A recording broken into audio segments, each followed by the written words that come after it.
नमस्कार. गणपती बाप्पाच्या आगमनानंतर वातावरण कसे उत्सवाच्या गोड सुगंधाने भरून जाते. ही ती वेळ आहे जेव्हा आपण आपल्या लाडक्या गणपती बाप्पाचे स्वागत करतो आणि अर्थातच त्याच्या आवडत्या पदार्थाने म्हणजे कशाने, मोदकाने. पण तुम्ही कधी विचार केला आहे का, आपण त्यांना 21 मोदकांचंच नैवेद्य का दाखवतो बरे? ही फक्त एक परंपरा आहे की यामागे काही खास गोष्ट आहे? या गोड रहस्याचा उलगडा करण्यासाठी तयार राहा, ज्यात आहे भक्ती, एक भुकेला गणपती बाप्पा आणि खूप मोठा डेकर. ही कथा आपल्याला त्या काळात घेऊन जाते जेव्हा भगवान शिव, देवी पार्वती आणि एक लहान पण खूप भुकेले गणपती बाप्पा ऋषी अत्री आणि त्यांच्या पत्नी अनुसूया माता यांच्या घरी आले होते.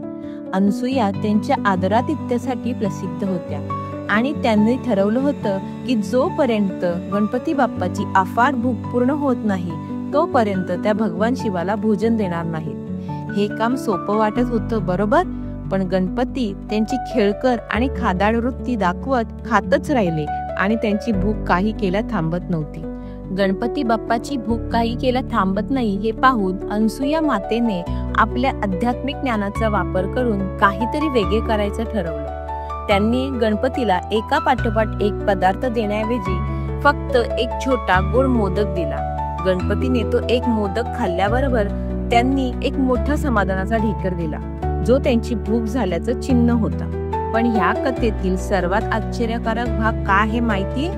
ज्या क्षणी गणपती बाप्पाने ढेकर दिला त्या क्षणी जवळ थांबलेल्या भगवान शिवानेही ढेकर देण्यास सुरुवात केली. एकदा नाही, दोनदा नाही, तर तब्बल 21 वेळा. हे पाहून सगळेच थक्क झाले. देवी पार्वतीने उत्सुकतेने अनुसूया मातेला विचारलं की त्या एका गोड पदार्थात असे काय विशेष होते. अनुसूयाने सांगितले की तो मोदक होता, एक असा गोड पदार्थ जो गणपतीची प्रचंड भूक शांत करू शकला आणि त्याचबरोबर दैवी कनेक्शनमुळे भगवान शिवालाही तृप्त करू शकला. तेव्हापासून देवी पार्वतीने घोषित केलं की तिच्या मुलाला म्हणजेच गणपती बाप्पाला भक्तांनी केलेला नैवेद्य 21 मोदकांशिवाय पूर्ण होणार नाही. भगवान शिवाने दिलेल्या 21 ढेकरांमुळे सुरू झालेली ही परंपरा तेव्हापासून पाळली जात आहे.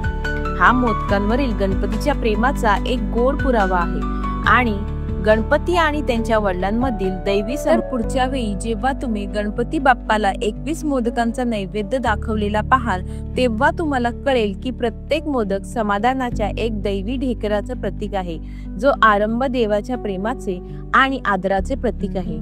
ही फक्त एक गोड परंपरा नाही, तर एक गोड आणि हृदयस्पर्शी कथेची परंपरा आहे जी पिढ्यानपिढ्या चालत आली आहे. आम्हाला आशा आहे की तुम्हाला ही कथा नक्कीच आवडली असेल. या व्हिडिओला लाईक करायला आणि तुमच्या मित्र आणि कुटुंबासोबत शेअर करायला विसरू नका.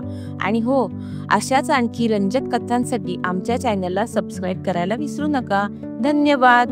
गणेश चतुर्थीच्या तुम्हाला सगळ्यांना हार्दिक शुभेच्छा. गणपती बाप्पा मोरया.